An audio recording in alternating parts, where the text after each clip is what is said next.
बिस्मिल्लाहिर्रहमानिर्रहीम। अस्सलाम वालेकुम। मैं हूं अक्सा तारिक। इस ट्यूटोरियल में हम बात कर रहे हैं मशीन लर्निंग एल्गोरिथम्स की। इस लेक्चर में हम बात करेंगे फ़ीचर स्केलिंग की। फ़ीचर स्केलिंग क्या है, इन्हें हम क्यों यूज़ करते हैं, कब यूज़ करते हैं और वो हमें किस तरह के आउटपुट्स देते हैं, उन सब की हम बात करेंगे और साथ ही उनकी इम्प्लीमेंटेशंस भी देखेंगे। सबसे पहले अगर हम देखें फ़ीचर स्केलिंग क्या है। Feature scaling is a method to normalize the range of independent variables और features of data. Feature scaling हमें नाम से ही पता चल रहा है कि एक हमारे पास फ़ीचर्स हैं जो हमारे पास इंडिपेंडेंट वेरिएबल्स होते हैं, और स्केलिंग का मतलब है कि हम उन्हें स्केल करेंगे किसी स्पेसिफिक रेंज में। तो फ़ीचर स्केलिंग जो है हमारे पास इंडिपेंडेंट वेरिएबल्स या फिर फ़ीचर्स, डाटा फ़ीचर्स को नॉर्मलाइज करने के लिए हम यूज़ करते हैं। In data preprocessing it is also known as data normalization. इन्हें हम फ़ीचर स्केलिंग भी कहते हैं और डाटा नॉर्मलाइजेशन भी कहते हैं, and is generally performed during the pre processing step. हम लोग इन्हें कब परफॉर्म करते हैं, जब हम डाटा की प्री प्रोसेसिंग करते हैं। There are many techniques by which we can do feature scaling. Let us explore them one by one. हमारे पास बहुत सारी टेक्निक्स हैं, उनमें से हम लोग वन बाय वन देखेंगे किस किस को हम किस तरह से अप्लाई कर सकते हैं। सबसे पहले जो हमारे पास है वो है मीन नॉर्मलाइजेशन। उसे हम मीन नॉर्मलाइजेशन भी कह सकते हैं, मीन स्केलिंग भी कह सकते हैं। मीन नॉर्मलाइजेशन में हम क्या करते हैं, हमारी जो एक्स की वैल्यू होती है, एक वैल्यू लाइक x1 जो होगा हमारे पास, उसको हम लोग हमारे मीन में से माइनस करेंगे और डिवाइड करेंगे मैक्सिमम माइनस मिनिमम वैल्यू से। फर्दर जो है हम इसका फॉर्मूला भी देखेंगे कि हमारे पास क्या फॉर्मूला है इनका, और उसकी इम्प्लीमेंटेशन भी देखेंगे। मीन नॉर्मलाइजेशन के लिए जो हम लोगों को इंपोर्ट करना पड़ता है प्री प्रोसेसिंग से, वो हम करते हैं मैक्सिमम एब्सोल्यूट स्केलर। फिर हमारे पास है minimum maximum normalisation. Minimum maximum normalisation एक मीन की तरह ही है, वहाँ पे हम लोग मीन में से माइनस करते हैं और यहाँ पर हम लोग उसकी मिनिमम वैल्यू में से माइनस करते हैं। और हम लोग इसके लिए क्या इंपोर्ट करेंगे, मिनिमम मैक्सिमम स्केलर।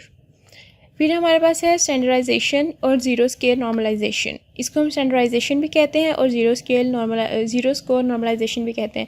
सबसे ज़्यादा जो हमारे एल्गोरिथम्स में यूज़ करते हैं वो स्टैंडर्डाइजेशन यूज़ करते हैं। उसके लिए हम लोग क्या इंपोर्ट करेंगे, स्टैंडर्ड स्केलर को। और उसके बाद हमारे पास है रोबस्ट स्केलिंग। रोबस्ट स्केलिंग या नॉर्मलाइजेशन, और इसको हम क्यों यूज़ करते हैं, इसको हम तब यूज़ करते हैं जब हमारे डाटा में आउटलायर्स आ रहे हों। इसके लिए हम इंपोर्ट करेंगे रोबस्ट स्केलर। ये सब कुछ हम लोग कहाँ से इंपोर्ट करेंगे, scikit-learn की लाइब्रेरी से। सबसे पहले हम लोग क्या करेंगे, अपने डाटा में अपने एल्गोरिथम्स के लिए हमें क्या करना है, सबसे पहले हमें लाइब्रेरीज़ को इंपोर्ट करना है।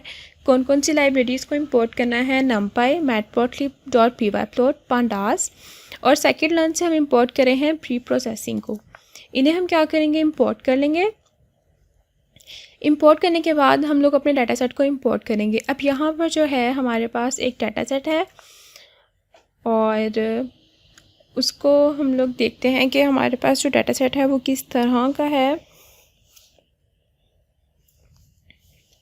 ये हमारे पास डाटा सेट है, उसमें क्या है, कंट्री है, एज है, सैलरी है और परचेज है।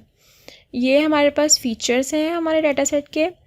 और ये डाटा सेट है जो इसमें कुछ मिसिंग वैल्यूज़ भी हैं, तो साथ साथ जो हैं हम लोग हमारी मिसिंग वैल्यूज़ को भी हैंडल करते हैं फीचर स्केलिंग में, कि हमारे पास जो भी मिसिंग वैल्यू हैं वो हमें बता देता है कि कौन कौन सी आपके पास जो मिसिंग वैल्यूज़ हैं डाटा सेट में, उसको रिप्लेस कर देता है मिसिंग वैल्यू को ना, मतलब उसकी मीन से या फिर उसके मीडियन से या फिर जो भी हम लोग स्केलिंग यूज़ कर रहे हैं उसके साथ उसमें कोई भी नल वैल्यू की जगह पे कोई भी वैल्यू वो प्लेस कर देते हैं।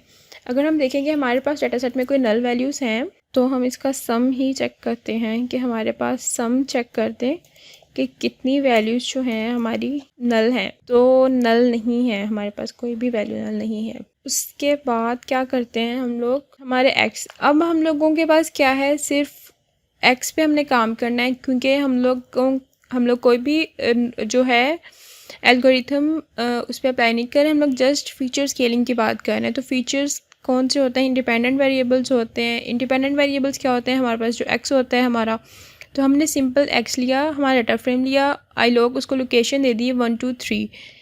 जो हमारे पास 1 2 3 इंडेक्स के कॉलम थे उसको हम लोगों ने, इन तीनों को हमने क्या किया, फीचर्स, इन दोनों को हम लोगों ने थर्ड से पहले जो कॉलम है दोनों को फीचर्स में कंसिडर किया है, एक्स में इंडिपेंडेंट वेरिएबल्स में कंसिडर किया है।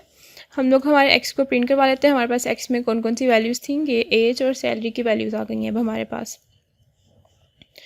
अब हम लोग सबसे पहले इस पर अप्लाई करेंगे मीन नॉर्मलाइजेशन। मीन नॉर्मलाइजेशन जो है हमारे पास, उसमें जब हम लोग उसको अप्लाई करते हैं तो हमें किस रेंज में वैल्यू देता है, वो -1 से 1 में वैल्यू देता है। अब देखिए हमारी ये वैल्यू है ना, अब इसको ये -1 से 1 में वैल्यू जो है वो चेंज कर देगा। यहाँ पे अगर हम उसका फॉर्मूला चेक करें तो हमारे पास फॉर्मूला क्या है, एक्स आई। लाइक अगर मेरे पास 37 एक्स आई है मेरा, तो वो मीन एक्स, मेरे एक्स का जितना भी मीन है उसमें से माइनस कर देगा maximum minus minimum, maximum x minus minimum x, जितने भी एक्स में जो मैक्सिमम वैल्यू होंगी उसको मिनिमम वैल्यू से माइनस कर देंगे। उसके बाद हम लोग क्या करते हैं, अगर हम लोग हमारा एल्गोरिथम को अप्लाई करें तो हमारे पास क्या आ जाएगा, यहाँ पे हम लोग क्या कर रहे हैं, सबसे पहले तो क्रिएट कर रहे हैं स्केलर को। स्केलर क्या है, हमारे पास मैक्सिमम एब्सोल्यूट स्केलर है। और हम लोग क्या करेंगे, फिर फीचर्स को स्केल करेंगे। जो हमारे पास ऑब्जेक्ट हमने बनाया है उसको फिट ट्रांसफॉर्म कर रहे हैं। अब हम लोगों के पास ये 3 तरह से हम लोग यूज़ करते हैं। एक हम सिंपल फिट यूज़ करते हैं, एक हम सिंपल ट्रांसफॉर्म यूज़ करते हैं, एक हम दोनों को साथ यूज़ करते हैं, फिट ट्रांसफॉर्म। फिट हम यूज़ करते हैं डाटा ट्रेन पे के लिए, मतलब वो ट्रेन डाटा का जो मीन होता है वो फाइंड कर लेता है। देन हमारे पास जो ट्रांसफॉर्म है वो हम लोग टेस्ट डाटा पे अप्लाई करते हैं। जो हम लोगों ने उसको फिट किया होता है ट्रेन डाटा पे, वो टेस्ट डाटा पे हम लोग उसको अप्लाई कर देते हैं। तो इस तरह हमें 2 बार परफॉर्मेंस करनी पड़ती है, टेस्ट पे अलग, ट्रेन पे अलग। लेकिन फिट ट्रांसफॉर्म क्या करते हैं, हम लोग टेस्ट और ट्रेन दोनों पे यूज़ कर लेते हैं और उसको एक ही बारी में हम लोग यूज़ कर सकते हैं। ये छोटी छोटी बातें हैं कि हम लोगों को पता होनी चाहिए, लेकिन कुछ सेपरेट लेक्चर्स मैंने इन पे नहीं बनाए, लेकिन हम लोग अपने लेक्चर्स में ही जो जो हमें लगेगा कि ये बताने की ज़रूरत है या फिर इसे समझने की ज़रूरत है उस पर हम बात कर लेंगे। देन हम लोग क्या करेंगे, हमारे फीचर्स को शो करेंगे, प्रिंट करेंगे। आफ्टर मीन एब्सोल्यूट स्केलिंग के बाद जो हमें एक्स की वैल्यू मिलती है वो कैसी मिलती है। तो ये जो है हमें हमारी रेंज मिल गई है मीन एब्सोल्यूट के बाद। अब हम लोगों ने एक स्केलिंग अप्लाई कर ली। अब हमारा जो डाटा सेट था वो टोटली हमने देखा कि कैसे उसने चेंज कर दिया है। अब हमारे पास क्या है, मिनिमम मैक्सिमम नॉर्मलाइजेशन हमने करनी है। उसके लिए हम लोग क्या करेंगे, मिनिमम मैक्सिमम नॉर्मलाइजेशन की जो हमारे पास रेंज होती है वो कौन सी होती है, 0 से 1। मतलब कि हमारे पास जो डाटा है वो उसको सेपरेट कर देते हैं हम लोग 0 और 1 में। लेकिन अगर हमारे पास डाटा सेट में कोई नेगेटिव वैल्यू हो, तो अगर है तो उसको वो वेरिएट कर देगा -1 से 1 के दरमियान में। देन हमारे पास इसका फॉर्मूला क्या है, फॉर्मूले में हमारे पास क्या है कि कोई भी, अगर हमारे पास x1 है, हम लोगों ने चेंज क्या किया है कि हमारे पास मीन एब्सोल्यूट में यहाँ मीन था, लेकिन यहाँ मिनिमम मैक्सिमम में हमारे पास क्या है, मिनिमम। मैक्सिमम और मिनिमम, मैक्सिमम माइनस मिनिमम कर देंगे। तो ये हमारे पास इस तरह से हम लोग मिनिमम मैक्सिमम नॉर्मलाइजेशन जो है अप्लाई कर सकते हैं। देन हम उसकी इम्प्लीमेंटेशन की तरफ जाते हैं। तो सबसे पहले हमने क्या किया, क्रिएट स्केलर को क्रिएट किया। हम लोगों ने मिनिमम मैक्सिमम स्केलर लिया, उसके फीचर्स को स्केल कर दिया, फिर ट्रांसफॉर्म कर दिया, और अब हमने उसको क्या किया, उसको अप्लाई कर दिया। तो हम अगर उसकी आउटपुट देखें तो ये जो है हमें आउटपुट मिल जाती है उसकी मिनिमम मैक्सिमम स्केलर के बाद।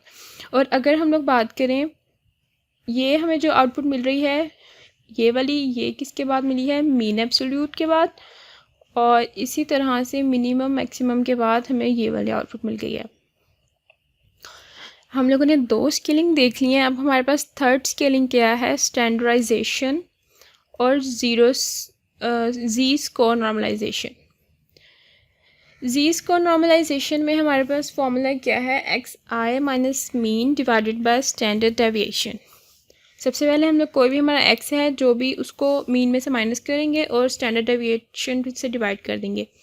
अगर हम इसकी इम्प्लीमेंटेशन देखें तो हमारे पास क्या है, standardisation is equal to pre processing dot standard scaler. Standard scaler हम लोग अप्लाई कर रहे हैं, फिर हमने हमारे फीचर्स को स्केल किया, फिर ट्रांसफॉर्म कर दिया हमारे फीचर्स को, और उसके बाद हम लोग उसको प्रिंट करवाते हैं कि आफ्टर स्टैंडर्डाइजेशन हमें किस तरह की वैल्यू मिलती हैं। अब जो हमारे पास स्टैंडर्डाइजेशन है वो बहुत ज़्यादा यूज़ होता है और नॉर्मली हम लोग स्टैंडर्डाइजेशन से ही डाटा को नॉर्मलाइज्ड कर देते हैं। अगर कोई भी हमारे पास डाटा हो डिफरेंट टाइप्स का, नॉर्मलाइज्ड डाटा मतलब नॉर्मली डिस्ट्रीब्यूटेड डाटा है, लेकिन जो उनकी रेंज है वो डिफरेंट है हमारे पास फीचर्स में, तो हम लोग स्टैंडर्डाइजेशन को अप्लाई कर देते हैं और इससे हमें क्या आउटपुट मिल रही है, ये हमें आउटपुट मिल गई है स्टैंडर्डाइजेशन के बाद। अब हम लोगों के बाद अब हमारे पास जो फोर्थ स्केलिंग है वो कौन सी है, रोबस्ट स्केलिंग। रोबस्ट स्केलिंग हम लोग क्यों अप्लाई करते हैं, ये सिमिलर जो है मिनिमम मैक्सिमम की ही है, लेकिन इसमें हम लोग क्या करते हैं, क्वार्टाइल यूज़ करते हैं। ये हमारे पास फर्स्ट क्वार्टाइल और ये थर्ड क्वार्टाइल है, X I minus first quartile of X और third quartile minus first quartile से, मतलब 25% और 75% डाटा जो होगा उस पर हम लोग उसमें से माइनस करेंगे। अब हम लोगों के पास रोबस्ट स्केलिंग हम लोग यूज़ करते हैं आउटलायर्स के लिए। अब हम लोग आउटलायर्स क्या हैं, आउटलायर्स का मतलब है कि अगर हमारे पास कोई डाटा सेट है, लाइक मेरे पास डाटा सेट है, वेरिएशन है उसकी रेंज जो है वो 1 to 10 है, लेकिन उसमें एक वैल्यू ऐसी है जो हंड्रेड्स में है, मतलब नॉर्मली डाटा है हमारे पास, लेकिन एक आधी वैल्यूज़ ऐसी हैं जो बहुत ज़्यादा डिफरेंट उनमें क्रिएट कर रहा है, बहुत ज़्यादा हाई रेंज में है, वो हमारे पास होता है आउटलायर्स। तो आउटलायर्स जो अगर हमारे पास डाटा सेट में हो तो उससे क्या होती है, हमारे पास फिर एक्यूरेसी नहीं आती हमारे डाटा में। तो अगर हमारे पास आउटलायर्स हो तो हम लोग क्या करते हैं कि फीचर स्केलिंग को अप्लाई कर सकते हैं और उससे हम लोगों को अच्छी एक्यूरेसी मिल जाएगी। देन अगर हम उसकी इम्प्लीमेंटेशन देखें तो हमारे पास क्या है, pre processing dot robust scalar है। उसके बाद हम लोग फीचर्स को स्केल करेंगे और फिर ट्रांसफॉर्म किया हम लोगों ने, तो हमें उसकी आउटपुट में क्या वैल्यू मिली, ये हमें आउटपुट जो हमें मिल रही है ये हमें मिल गई है रोबस्ट स्केलिंग के बाद वाली आउटपुट। इस तरह से हम लोगों ने क्या किया, अभी 4 स्केलिंग देखी, उनके फॉर्मूला देखे, उनको क्यों यूज़ करते हैं हमने ये देखा, और हमने उनकी इम्प्लीमेंटेशंस भी देखी। अब ये तो हम लोगों ने एक ही डाटा सेट पे अप्लाई करके देखी हैं सारी स्केलिंग, लेकिन ये आपके डाटा सेट पे डिपेंड करता है कि आप कौन सी स्केलिंग जो है उस पर करना चाहते हैं या कौन सी स्केलिंग उस पर हो सकती है। तो it's depend upon your data set. हमने बात भी कर ली कि कौन सी स्केलिंग जो है हम किस तरह के डाटा सेट के लिए अप्लाई कर सकते हैं। नॉर्मली हम लोग अगर इन शॉर्ट हम देखें फीचर स्केलिंग क्यों करते हैं कि अगर हमारे पास डाटा सेट बहुत वेरिएशन में है, लाइक यहाँ हमारे पास डाटा सेट क्या था, एज और सैलरी का। तो एज जो थी हमारे पास 10th यूनिट में थी और जो सैलरी थी वो 10,000s में थी। तो इस तरह से हमारे पास जो एक्यूरेसी थी वो हमें ज़्यादा अच्छी नहीं मिल रही थी। तो इसलिए हम लोगों ने क्या किया, हमारे डाटा सेट को नॉर्मलाइज़ किया ताकि हमारे डाटा की जो एक्यूरेसी है वो हमें अच्छी मिल जाए। अगर आप इस पर अभी हम लोगों ने सिर्फ फीचर स्केलिंग किया, लेकिन आप कोई ऐसा एल्गोरिथम लेते हैं जिस पे आप फीचर स्केलिंग करते हैं, देन उसकी एक्यूरेसी अगर आप चेक करें फीचर स्केलिंग के बाद और फीचर स्केलिंग से पहले, तो आपको बहुत ज़्यादा उसमें डिफरेंस नज़र आएगा कि फ़ीचर स्केलिंग करने के बाद जो एक्यूरेसी है वो और ज़्यादा अच्छी मिलती है आपको। जो हमारी नेक्स्ट वाले लेक्चर्स होंगे लॉजिस्टिक रिग्रेशन पे हम लोग अप्लाई कर सकते हैं स्केलिंग। तो लॉजिस्टिक रिग्रेशन का जो हमारा लेक्चर होगा उसमें हम लोग अप्लाई करके देखेंगे, स्केलिंग के बाद भी देखेंगे और पहले भी कि हमारे पास एक्यूरेसी में कितना डिफरेंस आता है। इस तरह से हमने क्या किया, 4 स्केलिंग देखी। सबसे पहले हमारे पास थी मीन नॉर्मलाइजेशन, फिर उसके बाद हमारे पास थी minimum maximum normalisation, then third पे हमारे पास था standardisation zero score normalisation, then fourth पे हमारे पास थी रोबस्ट स्केलिंग। इस तरह 4 डिफरेंट तरह की हमारे पास स्केलिंग है।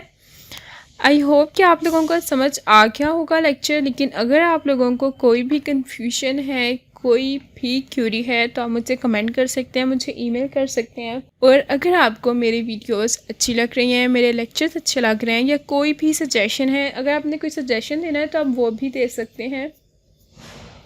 लाइक कौन से, अगर आपको कोई डिफरेंट कोर्स के लेक्चर्स चाहिए या कुछ भी ऐसा है तो आप मुझे बता सकते हैं। और अगर आपको मेरी वीडियोस अच्छी लग रही हैं तो आप इन्हें लाइक करें, अपने फ्रेंड्स के साथ शेयर करें और मेरे चैनल को सब्सक्राइब करें। Thank you so much. Take care. अल्लाह हाफ़िज़।